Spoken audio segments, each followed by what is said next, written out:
a haka kuma ciki ko Allah ya gaskanta wannan abun na samu aka samu wannan nasara. To dawa ga magana ita kaddamar da shari'a yana da agusau na kaddamar da kwamiti na malamai da kuma masana shari'a musulunci irin su dan gudu wanda suka san shari'a zamani. Sai na ce masu su hito na kira yan jaridu gaba daya na ce masu zan yi shari'a musulunci saboda haka ga kwamiti na kafa su hito mana shawarar yadda za a yi shari'a musulunci a jihar Zamfara. To na ba wannan kwamitin wannan aiki suna nan suna ta yi da yake to an kaddamar da shi bayane jarida tun Najeriya an doka da talabijin ai ta faɗa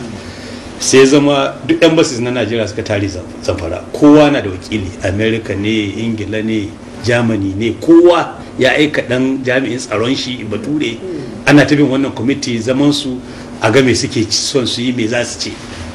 kuma ta nan a ga ya za a yi a jawar ayyusu ga wasu abubuwa shikenan don saboda sun kira mutane su ba su nasu shawarwari. Ina nan ina jiran kwamitin nan suna aiki sai wasu bayan Allah su Professor Ibrahim Ahmed Aliyu na ABU Zaria suka zo suka same ni su 7 ko su 9 ina jin su 9 ne da daddare su ne malamai ne na wani sashen jami'ar Ahmad Bello ta Zaria da ake kira Center for Islamic Legal Studies ABU Zaria. Ba abin da suke karantawa da karatu shine fannin shari'a kawai ta musulunci. Sai suka zo suka ce mani to sun ji na yi huruci cewa zan yi shari'a musulunci kuma sun ji na kaddamar da kwamiti to ya kamata a samu masana sun ga ya kamata a samu masanan da za a zo su taimaka mani so shine suka zaɓa kansu daga dakta sai senior lecturer sai waɗanda suke kowane su karatun shi kawai zalla shari'a musulunci suka ce suna son yi abin da ba zai saba mu tsarin mulki ba suka ce sun diba tsarin mulki gaba ɗayan shi abu ɗaya kawai ne mutum ba zai yi ba a Najeriya wanda ya shari'a musulunci shine hukuncin ridda amma banda hukuncin ridda babu hukuncin da ba a yi akan tsarin da aka yi na shari'a na mulki na Najeriya wato kenan waɗanda suka hito da tsarin mulki tun na kamun su shagari har zuwa yau sun iya ka kokarin su in ka dibi tsarin mulkin da aka yi musulmin da na shiga cikin wannan tsarin mulkin sun yi rawar gani domin sun hito da kariya ta musamman kuma sun sa sashi na musamman wanda zai ba kowace gwamnati ta jiha ba ta zamar kawai ba duk jihohin musulmi na Najeriya suna kaddamar shari'a musulunci abinda kawai ne ba za su yi ba a kotunan musulunci shine hukuncin ridda. To sai na ce masu to shikenan muka tattauna suka ce za su ba su dama su je su tsara mani na ce su je su na aka ƙara mitin da daddare kwarai na kawo kuɗi na ba suka ce man sam ba sa son ko kwabo wannan aiki za su yi saboda Allah kuma ba wanda suke sai ba su ladar da za su samu illa Allah ni ba su son ko kuɗin mai gare ni nai suka ce wala suka ɗauki kwabo suka tafi. Wannan kwamitin suna cikin aiki sai suka dawo suka ce mani a lokacin da na ba su yayi kaɗan suna son ƙara masu wa'adi sai na ƙara masu sati 2 ko 3 ne na manta. To bayan na ƙara musu sai waɗannan suka dawo kullum su zo in sun yi kaza suka ɗanyo aiki su zo na mu tattauna su man bayani mu tattauna da ni wancan kwamiti ne na Zaria na jami'ar Zaria in suka zo da dare suke zuwa bayan sun ƙara aikan su mu yi wani lokaci har sai mun yi sallah asuba da su sannan su tafi sai cikin dare muke aiki. Aka zo da ni da attorney general dina na wannan lokaci Ahmad Bello Mahmud da kwamishinan addini na wancan lokaci wanda yake yanzu shine mataimakin gwamnan Zamfara Sheikh Ibrahim Wakala Muhammad da mataimakina Mahmud Ali Shinkafi mu kaɗai muke zauna da su tara ba wanda ya san da wannan kwamitin sai mu dinnan sai Allah subhanahu wataala kuma Allah subhanahu wataala ya tawa mana asiri babu wanda ya san aikin da suke ana cikin haka sai suka gama littafi kundin shari'a musulunci suka kawo mani kuma suka kawo wani abu da ake kira procedure law wato hanyoyi da alkali zai bi ya tabbatar da hukunci wannan hukunce ne laifi da hukunci shine penal code sannan kuma wannan littafi na biyu shine hanyar da za a bi a tabbatar da laifi da kuma hukuncin da za a yi sannan sai suka yi mana doka wadda za a kai a majalisa wadda za su bani dama a ce in sa mata hannu na an kaddamar da shari'a din sai wannan littafin sai a ba alƙalai su da suka gama suka bani sai na kira wannan kwamiti na ce masu sun dawo suka ce masu sun ƙara lokacin ji samu su kama rahoto ba na ƙara musu ko kwana ɗaya da suka zo suka ba da rahoto sai suka ce baiwa a shari'a musulunci a Zamfara ni ce inna lillahi ni ko na riga na gama na samu littafin shari'a wannan kwamiti wato ashe turawan nan da suke tafin kwamitin nan cikin waɗannan mutane an yi ta kawo takardu na irin bai yiwa ka raba ƙasar nan an yi ta kawo da gwamnatin tarayya can su gwamnatin tarayya lokacin ta Obasanjo an bi ta hanya ana ta yi magana da kwamiti din cewa in aka kaddamar shari'ar musulunci Zamfara ƙasa za ta wace saboda a wannan lokaci tun da na fara wannan ikirarin za a yi ƙasa sai ta shiga wani hali nisan da na yi ba na ban ɗauki cewa wata matsala ba ce na ɗauki duk abin da za a yi Zamfara ne kawai saboda sai na kira kiristoci ƙungiyar kiristocin Najeriya kan muka zauna da su ne musu bayani cewa shari'a na farko musulmi kawai ta shafa saboda wannan malaman zaman da muka yi da su na muke kowane dare sun karantar da ni abubuwa guda biyu su na samu ƙarin ilimi na musamman akan meye shari'a sannan kuma na samu ilimi na tsarin mulki sashen tsarin mulki duk wanda shi kariya da kuma yadda da ayi shari'a sun kawo shi kuma na gamsu kuma sun karantar da ni to shikenan sai na zauna da kiristoci na ce masu abu guda uku ne kawai zai shahe su wanda yake ban sani ko addinin su ya yarda da shi suka ce menene na ce shari'ar musulunci a Zamfara da zarar an kaddama da ita za a hana karuwanci suka ce addinin su ma ya hana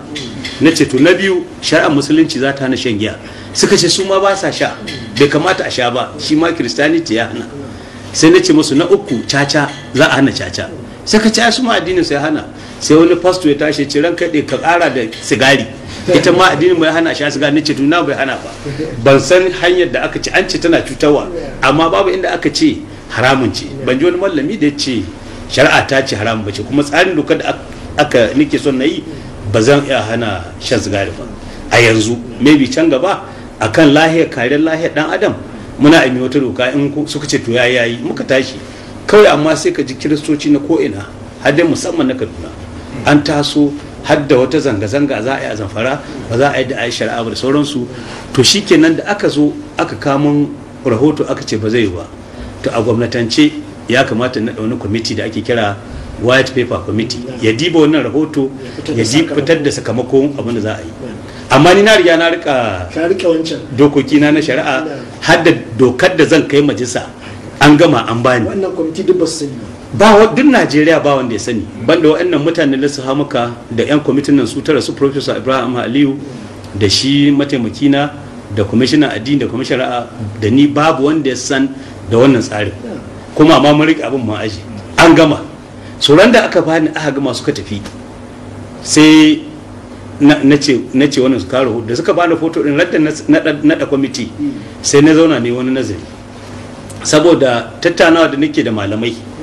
akwai malaman da suka yi tasiri a rayuwata kwarai da gaske wajen harkar tsarin shari'a din kaga Sheikh Dahir Usman Bauchi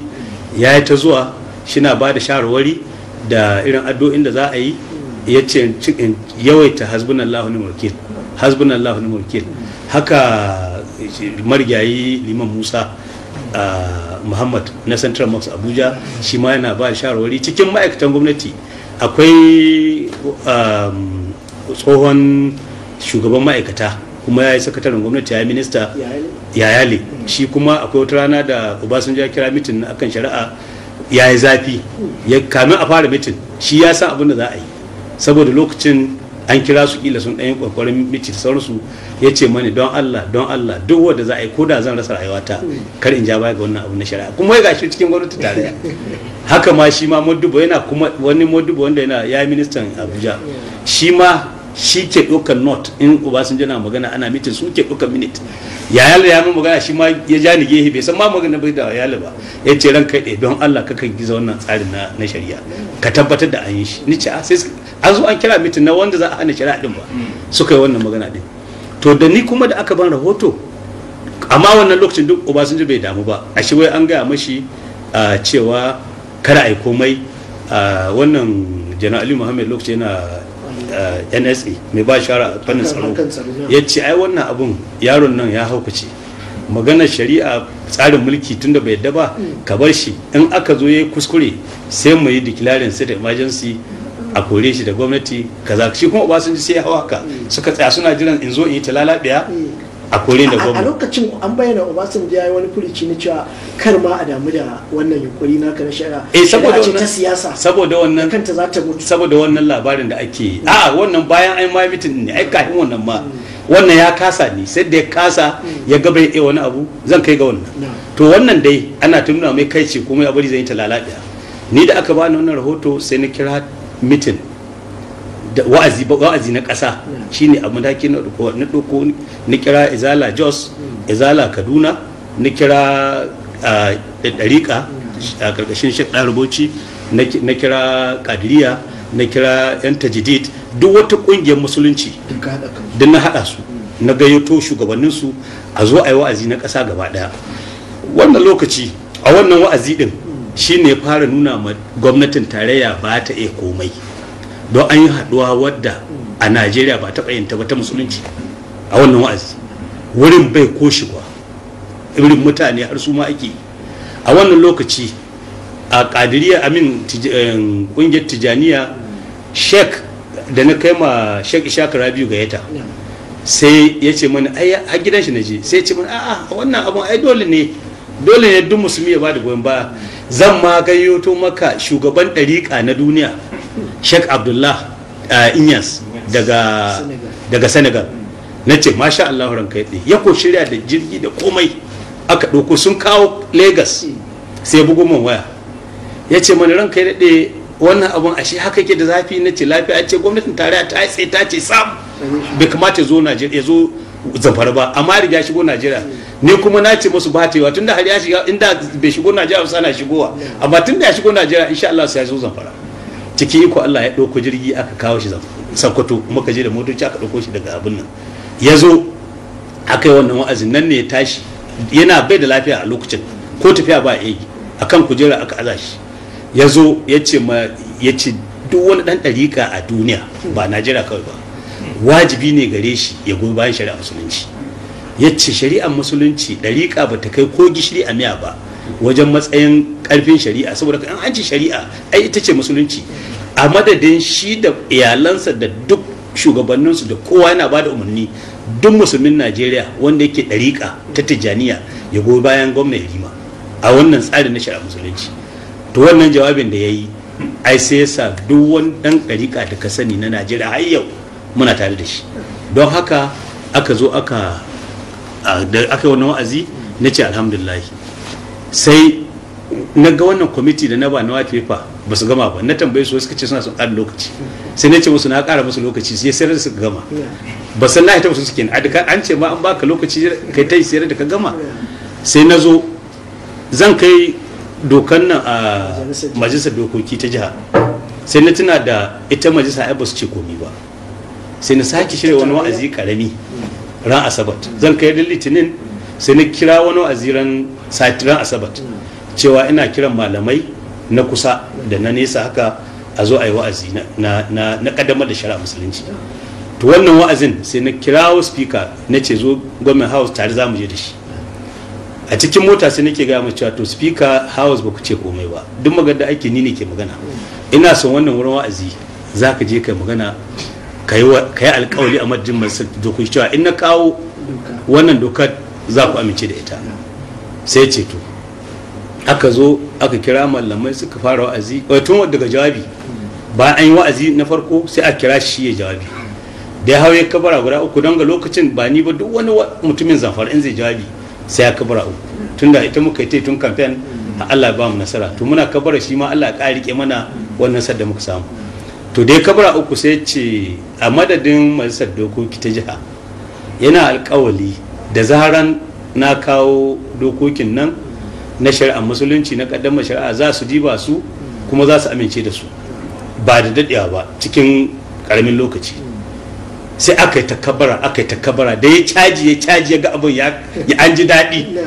da zai sake muna sai ce jama'a ina ma muku alkawali ran da gwamna ya kawo dokokin nan a ran nan za mu tabbatar da su a ran nan za mu yi membashi. Sai ni kabara da aka kira ni sai ni kabara uku sai ni ce musu to jama'a kun ji masu majalisar dokoki ta alkawali ta ce ran da na kawo mata dokoki a ran nan za su yi fasin dokokin nan kuma a ran nan ni ko na yi alkawali a ran nan zan samu sami don haka ina gayyata duk wani musulmi ba 'yan Zamfara kawai ba, jibiran litinin karfe 10 na safe zan kai dokoki, sannan karfe 2 na rana bayan azahar ina kiran kowa ya zo, da bayan zaran an gama azahar zan samu dokar shari'ar musulunci a hannu a Zamfara. To ga wannan lokacin ne sai turawan nan suka fara mamaki, kwamiti dai ya ce kar a yi, sannan white paper ba su gama ba, menene zan kai? Karfe 10 na safe ina majalisa na karanta jawabi na ba su bil, ga shi dokoki an shirya, ga law, ga kuma procedure da sauransu. Sai na dawo, kamun a zahar kawai sai ga speaker ya sheko, wai a wannan lokaci fere gamin har ta samu bayani, ban san ko sun ga dokar ba koya aka yi, kawai sai aka bugo ma chief justice na Zamfara Justice Lawal cewa lalle ya je hannun majalisa sa hannu ga dokar nan. Kawai sai je same su ya ce musu wallahi wannan bil ɗin suka fasa nashi za a rusa gwamnatin Zamfara, za a yi declaring state emergency domin za mu yi abin da ya saba mu kundin tsarin mulki.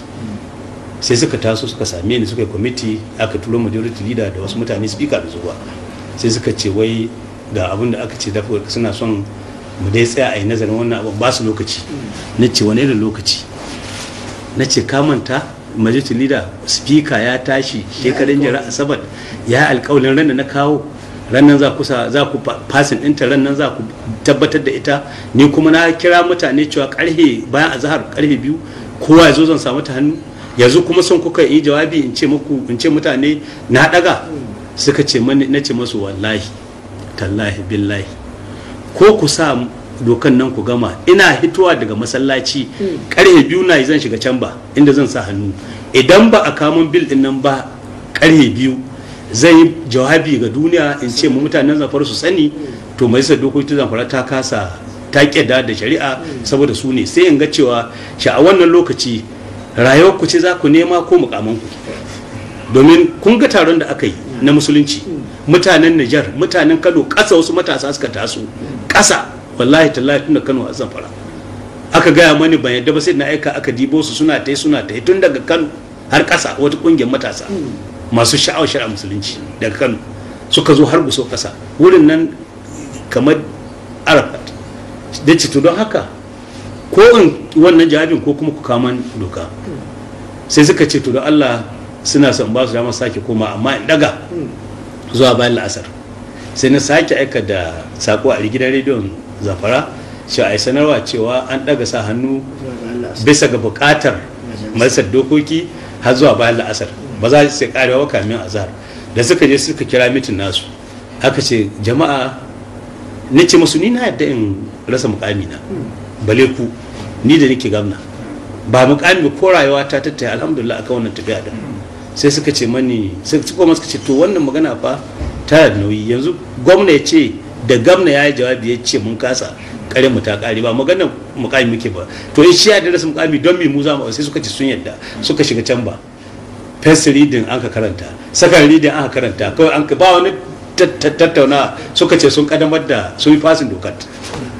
Aka rubuta takardun da ake rubuta, aka gama, aka kama ni bayan karfe 3 da wani abu, muna ƙarin la'asar kamar ne alkawali ni kira taro na sa hannu, aka kaddama shari'a. Ina ƙara jawabin kaddamar da shari'a a wannan rana nace daga ran nan tunda na sa hannu na hana karuwanci a Zamfara, da duk karo ta Zamfara, daga ran nan duk gidan matan da aka samu, duk macen da aka samu da sunan karuwanci za a kama. Daga ran nan masu giya su rihe, duk giyar da aka samu za a kama. Daga wannan rana an abin nan an hana caca, amma shari'a ta kotu 27 ga watan 1 na shekara mai zuwa insha Allah, kenan shekara 2000, don wannan 27 ga watan 10 ne aka yi wannan sa hannu din. su na bada kwana 3 bayan wata 3 domin a karantar da alkalai, don mun shirya da su wannan kwamitin na Zaria cewa zan tura alkalai na can su karantar da su yadda za su yi hukunci da dokokin da sabon abu ne. To shikenan sai na sa wata rana na cewa 27 ga wata din za a fara aiki da shari'a, amma ranar na sa hannu din ba 27 bane, sorry, ni ce ran 27 ga wata za a kaddamar da shari'a, amma na sa hannu doka din garan da su kawo ta. To ran 27 ga wata din ne ran nan na je ne jawabi na ce na hana shan giya, na hana caca, wannan doka kuma ta hana karuwanci. To bayan an yi wannan din ran da aka yi wannan ran laraba ne, kamin mu je laraba din ran talata bayan na sa hannu wa doka sai gashi CO commanding officer na soja ya zo ya same ni cewa an ba shi umarni daga Abuja, ya samu text da dare fax. Kaga akwai ministan tsaro wanda yake shi ke ba chief of defense staff umarni, shi ko ba chief of army staff shugaban sojoji umarni, shi ko sai ba abin nan brigade commander GOC, sorry, daga GOC sai brigade commander na Sokoto sai CO. Amma ministan tsaro ya tsallake duk waɗannan mutanen, ya tsallake chief of defense staff, ya tsallake chief of army staff, ya tsallake GOC, aka wuce brigade commander. Da gare shi ya aiko da message sako zuwa ga CO cewa gobe za a yi kaddamar da shari'a, za a yi jidali a Zamfara, ka bude wuta. Ya sa layi ya ja da jan biro, karkare ga kowa, karkare ga mu kowa. Sai ya ce wannan layin da aka jaran kaɗe ka aiki ne. Shi sai zo same ni ya ce man don haka don Allah shi bai sani da za a yi ba, taron nan na gobe in daga shi ran talata da dare. Sai ni ce a CO ya ce ni ce yanzu nan daga ofishinka zuwa nan kamin yau talata minti nawa ke kawo ka? Yace 10 zuwa 15. Nace yanzu yaushe ka taso daga option ka zuwa nan inda nake? Yace mu bayan kare 4. Nace kare nawa yanzu? Yace 7. awa 3 yayi saboda cinkoson mutane. Talata garin ya cika guso, babu ko ruwan sha, mutane suna cikin wani hali, ana ta murna, an zo daga ko ina, daga Niger, daga Kano, daga ko ina za a kaddama shari'a gobe. Nace kuma kake tsammani yanzu in je in jawabi in ce na daga taron gobe? Na ce zauna ka ci. Yana tsaye ne dan yana tsaye ba ni na karanta. Sai na ce mashi to gobe mutuwa kawai ce, in na mutu kamin gobe ba za a yi taron ba, amma in na je gobe in ka ga dama wannan layin da kace ni ake nufi to ku kashe ni. In kuka kashe ni kai ma ina tabbata maka wallahi gwamnati za ta yi amfani da kai ai sacrifice naka, a ce kai kaje kai abun da tashi hankali, don na san in aka kashe ni gobe kasar nan ba za ta zauna lafiya ba. Don haka kai za a zo a kama ka a ma court martial a kashe ka.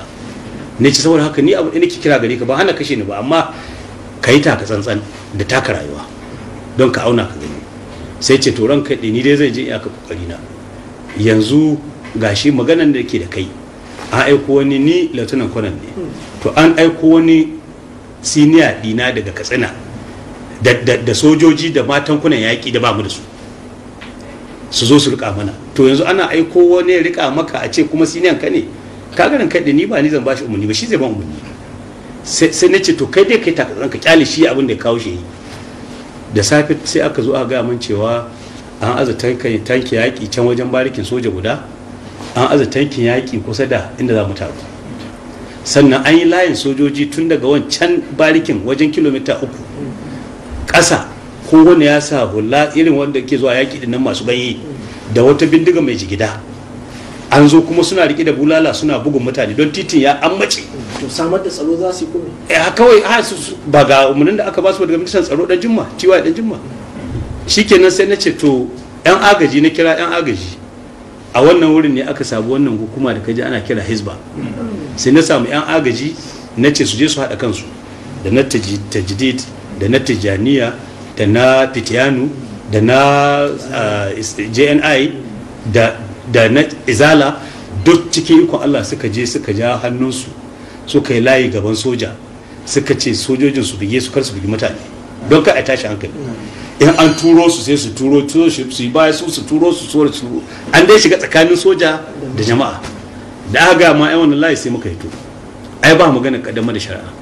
kawai ina zuwa da kyar muka kai. A wannan rana Sheikh Usman Dahir Bauchi da kaga ana ɗaukar ball haka aka ta jeho shi sama, aka ta jeho sama ya kawo nan. Amin dan tata shi ma ya zo, haka aka ta mashi, haka aka ta jeho shi. A wannan lokaci gwamnatin tarayya Obasanjo ya ba da umarni, ya mitin da gwamnoni cewa kar gwamnan da ya zo, sannan su hana sarakunan su zuwa duk amen da ya ta yi a gaya mashi bakin rawanin shi har sarkin musulmi. Shi kenan ba gwamnan da ya zo sai gwamnan Kure, injiniya Kure na Niger. Shi kaɗai ya zo ya ce shi wannan magana banza ce, ba abin da zai hana shi zuwa. Cikin sarakuna ba sarkin da ya zo emir sai sarkin zuru wannan ne sani shi kaɗai ya zo daga baki daga waje, duk mutanen zamfara ne, sai masu kuɗi su amin ɗan tare da sauransu duk manyan mutane sun zo. Aka zo da yake bayan karanta jawabi na kawai na gaya maka na tashi na ce a yau 27 ga watan 10/1999 na kaddamar shari'ar musulunci a jihar Sokoto, a jihar Zamfara. Sannan kuma a yau, daga yau ba karuwanci, daga yau babu shan giya, ba caci. Duk wanda ke da gida dama na ba su tun da ran aksa hannu na ba su notice cewa zuwa 27 da an kaddamar shari'a ba wannan, to duk gidan mata an gudu.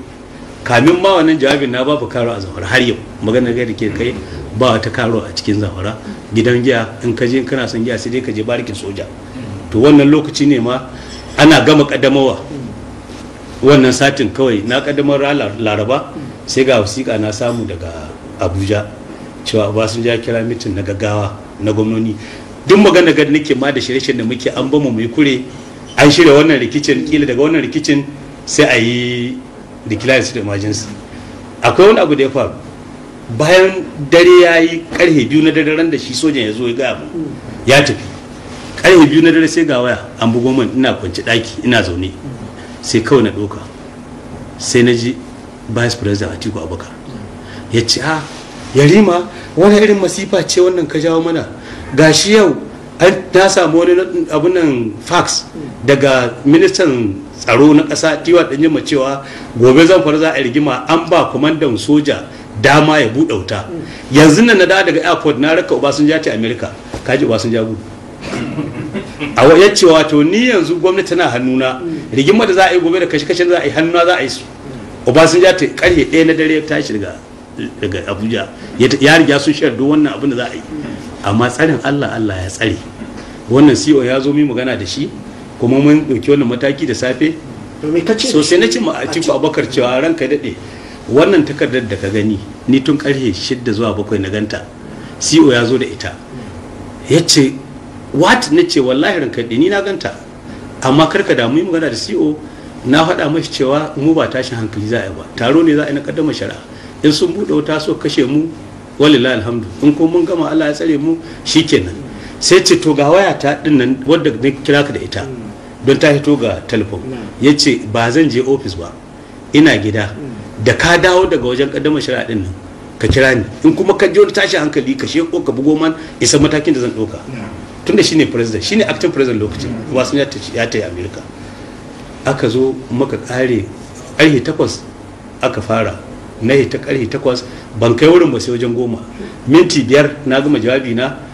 dawo, ina dawa gida wajen ƙarfe 1 mun yi sallah, na ɗauki wayan buga mu Atiku Abubakar sai na fasa, sai da dare wajen ƙarfe 8 da wani abu na isha sai na kira shi saboda an gama lafiya, an yaji shiru shikenan. Da na kira shi na ce ran kai Yarima lahiya, ni ce Allah ai tunda ka gara zu ƙarfe 9 ran kai ai lahiya kalau bayan isha yanzu ai mun ƙare an gama lahiya, to alhamdulillah to Allah ya tsare gaba. Ni ce amin sai ajiwa ina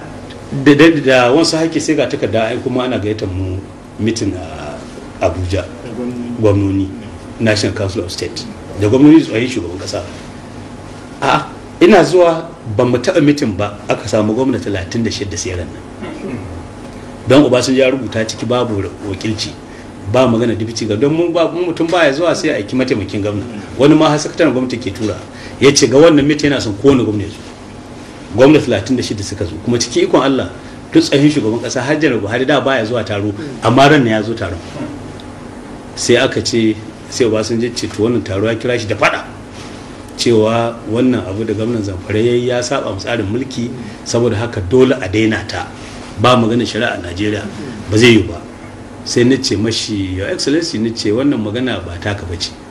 na ce ka diba sashi kaza, don na gaya maka na karantu sosai da tsarin mulki. Na ce ka diba sashi kaza na tsarin mulki ya ce idan aka samu gardama gwamnatin jiha ta yi wani abu, gwamnati na farko kai ba ƙarshen ka nake ba, jiha duk jihar da ka sani ta Najeriya ba ƙarshen gwamnati tare take ba, tana da ikon ta yi dokokinta da majalisar dokoki ta jiha, gwamnati sa hannu. To idan gwamnatin tarayya tana ganin ai dokar ta saba tsarin mulki abin da ya ce gwamnatin tarayya ta kai ƙara ga kotun koli Supreme Court ta Najeriya. Na ce don haka baka da bakin kai magana kotu za ka je. Sai attorney general Bola Ige ya ce your excellency ba sam kai wannan magana da ka faɗi ba haka take ba, shugaban kasa na da damar ya ce ka bari domin ya saba tsarin mulki. Ni ce attorney general kai ka cewa haka Bola Ige, kai ka cewa magana da ta saba tsarin mulki shugaban kasa na da magana da ita. Na ce kai ba gaskiya bane, karanta mana sashen kaji. Sai na karanta sashen, na ce saboda haka kaji sashen na ya ce idan akwai matsala tsakanin da gwamnatin tarayya, tsakanin gwamnatin Zamfara, ba Yarima ne da Obasanjo ba, gwamnatin jihar Zamfara da gwamnatin tarayya, kuma dokan nan na yi doka na kai masa dokoki ta jiha sun amince nasa hannu. Don haka idan Obasanjo bai yadda ba sai ya kai kara Supreme Court, magana ta kare. Sai wani gwamnati ta da hannu, sai ce ranka daɗe da hushi, domin mutum guda bai kamata a bari Najeriya ta wace ba, don wannan abun da Yarima ya yi yana iya kawo wacewar Najeriya. Abun nan dan arewa ne fa, yana iya kawo wacewar Najeriya. Sai ni ce mai don mutum guda, sai ni ce to rayuwa ta ba ta hannunka ba ta hannuna, haka kawai ni ce mashi. Don abin da yake ni ya ce don mutum guda bai kamata a kyale ana taro a ce abin me ya kamata a yi kenan a gama da shi. So sai ni ce mashi rayuwa ta ba ta hannuna kuma ba ta hannunka. Sai shiru. To sai wani dan kudu ya tada hannu, sai ce ma gwamnatin Amin Obasanjo ran kaɗe wannan abun yan arewa kawai shafa mu yan kudu bai shayi mu. Don haka wannan shari'a abin da ke gani, ina ba da shawara ka bari Atiku shi da yake shine shugaban arewa yanzu na a siyasance ya kira gwamnonin arewa a tattauna. Da ta yi zahi dole aka daga aka ce Atiku kira mitin a kabin aka ba da sati ɗaya, kayan lokacin mu muna ta abubuwan shugabannin kasa ba wanda ya tuba a aka ji da muka zo ana wannan, sai aka sake kira mitin na da aka yi to taron a ciki ba wanda ya magana, amma da aka yi taro sai aka tabbi Atiku, sai ya ce ai shugaban an tattauna an ce za a dakatar da harkar shari'a. Atiku zai mitin, shi zai mitin da gwamnoni da sauransu. Sai aka tambaye Buhari ce san ba gaskiya bane, ba haka aka tattauna ba. Shari'a gwamna ya ce shari'ar da yayi gwamnatin tara ba ta da dama ta yi wani abu tana nan. Ai shi daga nan ne mutane suka fara son, aka ƙara son Buhari. In ka tuna lokacin BBC ta ɗauko shi yana wannan jawabi cewa shari'a tana nan daram, ba haka aka yi ba. To da aka zo kuma muka zauna da Atiku, sai aka kawo mana wasu malamai na Zaria da wani mutumin Supreme Court cewa wai abun nan da na yi irin malamin aka fara sa yi magana, ba zan so faɗi suna ne ba, kawai yana sai ya fara magana wai shi shari'a ga wannan halin da ake ciki akwai abin da ya kamata a fara kayan shari'a, sai an yanzu ƙasar nan akwai talauci, ita shari'a sai an kori yaƙi, sai an yaƙi ta talauci, talaka sun samu abin yi, sai an yi yana cikin magana sai na kasa guri. Sai na ce malam, na ce mashi ka tuna fa Allah subhanahu ta'ala ya ce ma yalfiz min qawli illa ladayhi raqibun atid wa inna alaykum lahafizin kiraman katibin ya'lamuna ma taf'alu. Wallahi lahira yanzu ana rubuta wannan abu da kake faɗa. Shari'a musulunci wa Allah ya ba dama an kadama a Najeriya, wai ka zo kana gaya mu gwamnonin arewa cewa wai ba za a yi shari'a, zai ci ba haka kanu ba ni ce a haka ni me kake nufi. Sai ce ma Atiku da Alibu so da kowa suna wurin, sai ce ma vice president shi fa ya ja ya bugana shi don wani bai fahimce shi ba, shi yana nufin ya kamata bai kamata a yi shari'a ba, shari'a da aka yi daidai ne ya kamata a yi ta. Sai canza magana shi saboda na ce mashi zai tashi gaban Allah ya karanta wannan abin da yake faɗa, sai ma zai jayi. Ai daga nan sai mitin da wace na ce masu ni wannan magana da ake yi, sai a Atiku ce to a koma ma abin da ake nada. In aka koma abin da ake nada penal court ta Sardauna, ita ma shari'a ce, daga baya a zo a nice a san ba zai yi ba. Ni dai na shari'a, saboda haka zan ci gaba da tsari na. In gwamnatin tarayya tana da ja ta je Supreme Court, daga ran da aka ce wannan abun ya saba tsarin mulki, to ni na daina gwamna, zan sauka. To ya kaji a lokacin da dambarwar kaddamar da shari'ar da kai ya fallatsa jihohi, musamman jihar Kaduna, an yi ta zanga-zanga har ya tada rikici, aka yi kashe-kashe da kone-kone, wanda kuma da ake alakanta kowa tashi nuna yatsa na haddasa wannan rikici, akan ce gwamnan jihar Zamfara Ahmed Sani Yariman Bakura. Wato ka san harkar siyasa, gaskiya ne lokacin da aka yi wannan siyasa ta shigo. In ka lura ni ina gwamnan Zamfara, a Janar Ali yana mai ba da shawara a fannin tsaro na ƙasa, yana PDP, gwamnatin tarayya tana PDP. So yan PDP da sun haɗu da masu kishi addinin Kirista na wannan lokaci ana ta kokarin nuna cewa na ka abin da tashi hankali har ana shirya tashi hankali inda gangan.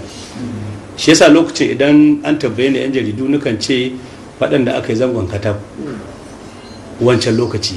shin shari'a ta kawo shi a Kaduna? An yi ta rigima a Kaduna,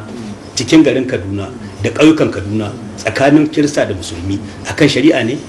Na ci sawaka wannan ba rikicin in ka lura Kaduna kawai ne aka wannan rikici, kuma sannan su wannan siyasa ce. Na ta ja wannan magana. To lokacin da aka taho ana ta wannan rigimar sai na yi kokari na samu shugabannin Kiristoci da ake kira Yuskan na Arewa, na matasa na Kaduna, Northern Yuskan headquarters Kaduna take, na aiki commissioner, na ɗauki akwai wani yaro dan ɗauka aiki, na ɗauki da ni Ministry for Religious Affairs saboda ne adalci, sai na yi ɗauki wani da nake kira Special Assistant on Christian Matters. Lokacin da suka zo sun taso ne cewa na ɗauki jirgi, an ɗauki mutane sun ta umra, an biya mutane hajji, Kiristoci wasu kuma ne ce musu to su zauna kan lokacin ana ta zuga kana ta Zamfara din, mun yi mitin da su mun yadda sun yadda a yi, amma da aka yi din sai aka zuga suka ce ba su yadda ba, saboda haka ba za a yadda a yi wannan ba. To daga baya sai na kira su na ce musu duk shari'a ta kokarin ta yi adalci, musulmi kawai shari'a nan ta shafa, don haka sai suka ce to idan aka samu matsala da musulmi da Kirista a wannan sai na ce musu zai wata doka zan kai majalisa su sa hannu cewa idan akwai matsala tsakanin musulmi da Kirista, to Kirista shi zai zaɓen wacce kotu zai je. Idan ya ce a je kotun magistrate, to musulmi ya zama wajibi gare shi ya je magistrate bisa ga lalura, amma ba wai don yana so ba. Ni ce ai da ba a shari'a din, to yanzu da za a yi shari'a din dole kuma a ba wani fanni wanda zai kawo zama lahiya, za mu muku adalci. Sai na ce don haka suka ce sun yadda, ni ce to don haka tunda kun yadda da haka, to shi ko Kirista na haison Kirista idan zai rubuta takarda ta yi ga cewa sai ya rubuta a rubuce kuma ya kamo kan kunsa hannu cewa shi ya zaɓin zai je shari'a ta kotu ta musulunci, sai ya rubuta ya kunsa hannu sannan a kai shi a musulunci, saboda kare zo ya ce tilasta shi aka je. Suka ce sun yadda. Ai ina gaya maka har yau dinnan magana da ke in dai mu'amala da mu'amalar Kirista da musulmi ta bashi ce, za a ga cewa idan Kirista yana da matsala da musulmi ta bashi, shi da kanshi zai rubuta maka kan cewa yana son shari'a musulunci, don da an je can hukunci ake a dai mashakin shi, amma in ya je high court kuma district court sai a ta shari'a. To don haka sai ya zama daga abu da aka ga cewa Kiristoci ma sun yi son su je shari'a, sai gwamnatin tarayya ta aiko ma kwamishinan 'yan sanda Obasanjo cewa ya aiko wai kada a koma kai kara kotu musulunci, tunda 'yan sanda ke kama masu laifi suke bincike su kai kotu, sai aka ci daga yau su rika kaiwa magistrate. To ni kuma sai na zauna da shi Justice Lawal Maru cibiyar nawa, na ce mashi to tsarin mulki dai ya nuna magistrate kotunan jiha ne, ni zan rusa magistrate duk Zamfara, zai zama daga magistrate sai high court, ban iya koyo daga shari'a court sai high court, ba zai iya rusa high court ba, don kaga an ce high court ɗaya ce to mutum ba zai iya zuwa direct zuwa high court ba, yawanci mutum ne ke zuwa high court. Sai ni ce zan rusa duk magistrate in cire su daga Zamfara, tsarin mulkin Zamfara zan bar shari'a da sai ce a kan yi haka, in ne haka mutanenmu ba za su yi mara su je high court din ba, sannan alƙalai wanda aka yi training lauyoyi da alƙalai na fannin shari'a turawa, to ina za su je su yi aiki, wata jiha za su je. Sai ce abin da ya kamata kawai inda ya wata doka wadda zan haranta ma magistrate karɓar ƙara ko sauraren ƙara ta musulmi da musulmi. Sai na ce to shi kenan, sai muka yi wata doka da ake kira law number 7 wadda ta ba da damar cewa duk musulmi wajibi ne a Zamfara ya kai ƙara ta kotu musulunci. In ma ya ɗauka ya kai magistrate, shi magistrate bai da hurumi na yayi, sai dai yana ya karɓa abin da kira holding charge, sai holding charge sai amsa ya aje ya transfer zuwa shari'a ko don bai da hurumi. To muka yi wannan doka aka kai aka fasin na hannu, so sai zama Obasanjo rasa da zai yi, in an yan sanda so kai ma magistrate sai su karba sai su mai shari'a court, sai aka ce su yan sandan ma su san matakin da za su doka. Sai na ce to shikenan, shin ma na diba tsarin mulki, wa'annan mutane na ce masu karantar da ni sosai harkar tsarin mulki, sai na gano cewa ashe ma dan sanda iya kashi ya kama ya bincike, prosecution wato ka gabatar da kara ba ta yan sanda ba ce, attorney general ne ke da hurumi, amma yana iya ba da dama ga 'yan sanda. So sai ni kuma na sa a tonjar rubuta ma kwamishinan 'yan sanda ni kira shi ya rubuta mai ya ja hurumin da aka ba su na gabatar da kara iyaka su kama su bincike su kawo ofishi ne shi zai gabatar da kara. Sai na ɗauki wasu masana lauyoyi 'yan Zamfara da ma 'yan Kano da 'yan Katsina da 'yan Kaduna da 'yan ina na rubuta muka advertising duk wanda ya san ya iya harkar shari'a yanzu Zamfara za a ɗauke aiki an ka ɗauke su aiki da ake kira prosecutors. Sai zai na hana 'yan sanda aka ta doka rubutu ba ma dokar assembly ba don saboda ba a buƙatar yin doka. Kwamishinan shari'a ya rubuta ma kwamishinan 'yan sanda cewa daga yau ma hana su gabatar da ƙara kotu. Obasanjo ya tsaya duk abin da muka yi sai a ga akan tsarin mulki duk abin da muka yi sai a tsarin mulki. Muka zo akan wannan haɗin kai da aka samu na 'yan agaji sai muka yi hukumar hizba muka ce ita hizba ma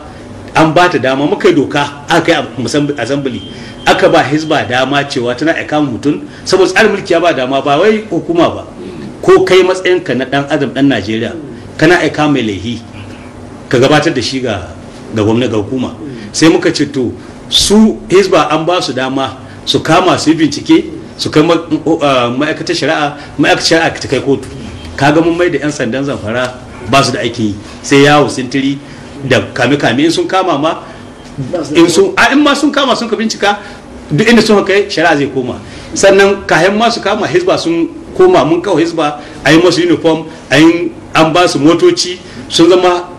su 'yan sanda ba su kayan aiki ba motoci na so motoci ba iyaka da yawa na ba hizba kowace local government da nan Gusau a zama hizba tana yawo ko ina da jiniya yadda kasan 'yan sanda na yi aka rasa yadda za a yi. To lokacin da Obasanjo ya rasa duk abin da ya ɗauko zai je kotu ina ganin sai su attorney general Bola Agirawa su zo na amita a ce mai in aka yi zan kada su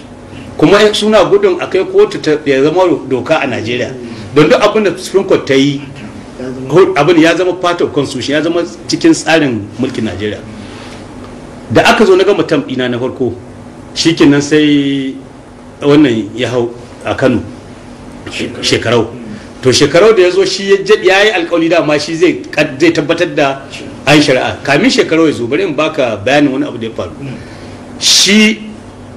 wannan wa'azin da kaga ana ta yi ai ta wa'azi an caza mutane na cewa gwamnoni dole su yi shari'a amma abin da ya kawo shari'a gwamnoni suka yi shine ana cikin wannan rigima wata rana ta yi zafi an mita an rasa da za a yi sai Obasanjo na Atiku ya kasa sai Obasanjo kira gwamnan Arewa da kanshi sai zo ce mana wannan daga shi sai ce of staff sai mu gwamnoni 19 duk muna wurin sai ce daga yau ba a komai shari'a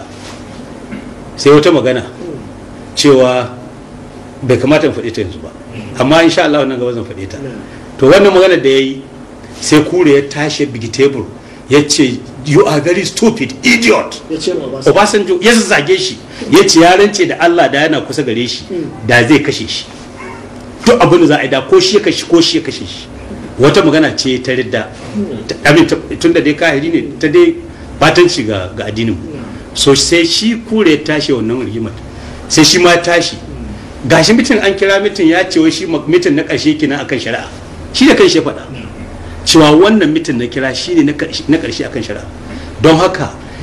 kaza don haka babu a komai shari'a a Najeriya. Sai shi kure tashi bikitar akan wannan maganar da yayi wanda nan gaba insha Allah bayan rawar shi zan faɗa don in faɗa suna kawo mishi rigima sai ya ce mashi wallahi kai kaɗan ya zazzage shi idiot stupid shi ma ya rama sai ce of staff General Muhammad ya ce a ranka ne wannan abu ya kamata ka kira su ne a meeting kashe ta dai General Muhammad ya ja Obasanjo wannan dare ya tashi shi ma yana da kure wannan magana sai mariya ya raduwa gwamnan Katsina yana gwamnan Katsina lokacin sai kure ce yanzu da na hita daga nan zan kaddamar shari'a Katsina a Naja kai duk abin da za ka yi ina hita nan zai kaddamar da shari'a a Naja kai kaɗan ɗan iska munafi.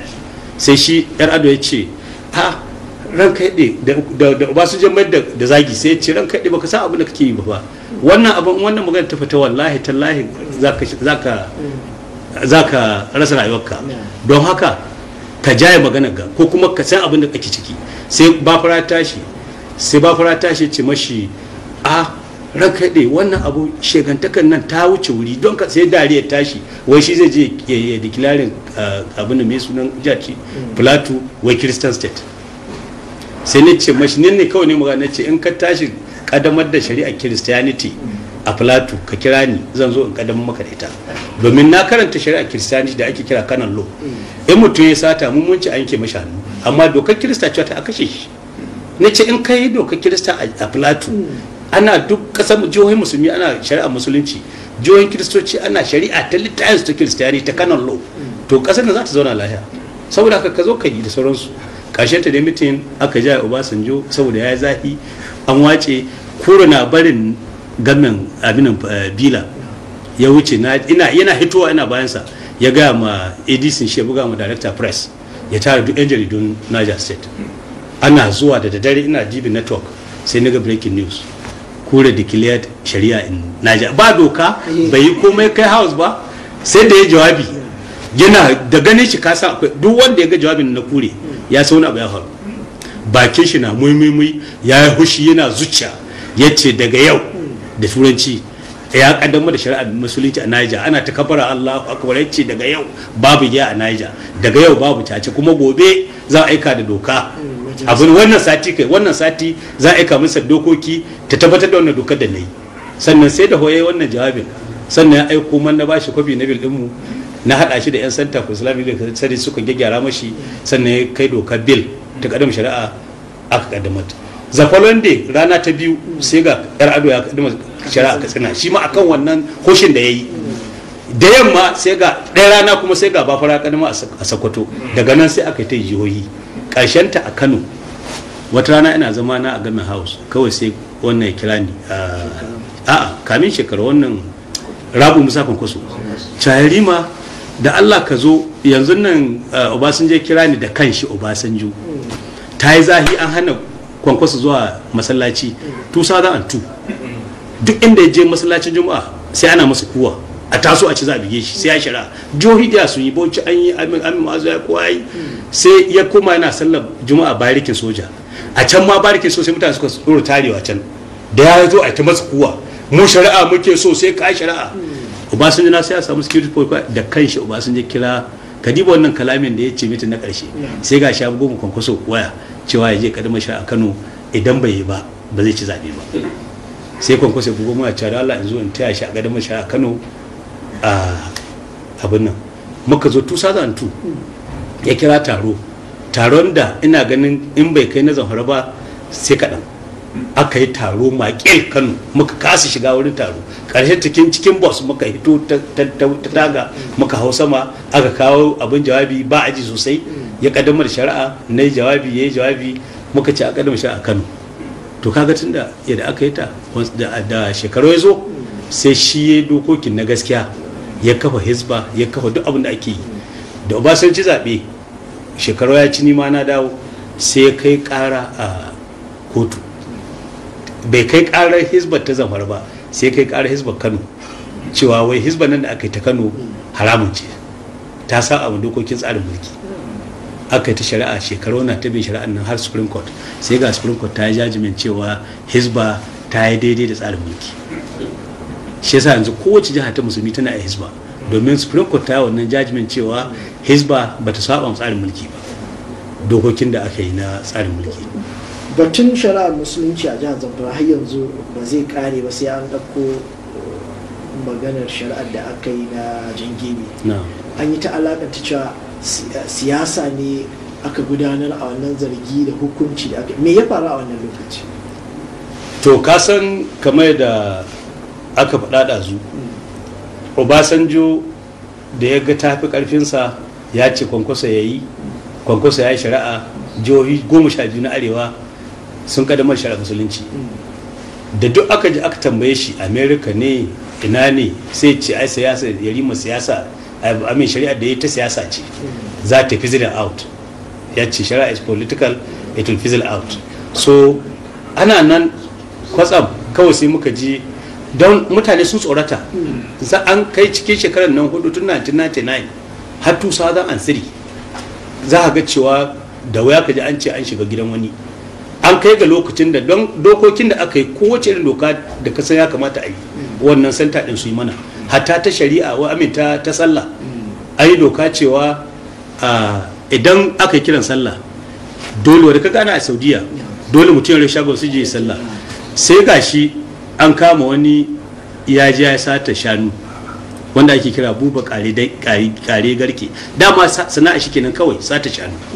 Da aka kama shi aka kai shi gidan yari aka tsare. To wurin karantar da ni da suke su wannan masana shari'a sun ce dama ita shari'ar musulunci ba wai gurinta ta aibata mutum ba ko kuma a kaddamar da yanke hannu a ta yanke kai a kashe mutane, ba ita bace gurinta a tsoratar da mutane su tsoron Allah su idan an ce ma a duniya ga abin da za a yi maka to a lahira fa. To shikenan sai aka ce alkali idan ya iya shari'a to zai yi ta kokarin da zai kauce ma wannan tsari na yanke hannu na abu ne dai ta'azir yayi wani hukunci da zai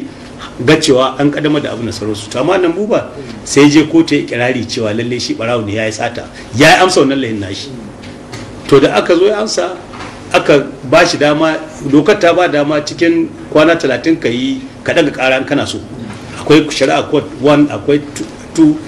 shari'a 2 1, akwai shari'a court of appeal har supreme court kana ai zuwa. Don yanzu wani mutane ba sani ba, tun wadda aka yi tsarin mulkin Najeriya na farko akwai alƙalan shari'a musulunci a supreme court,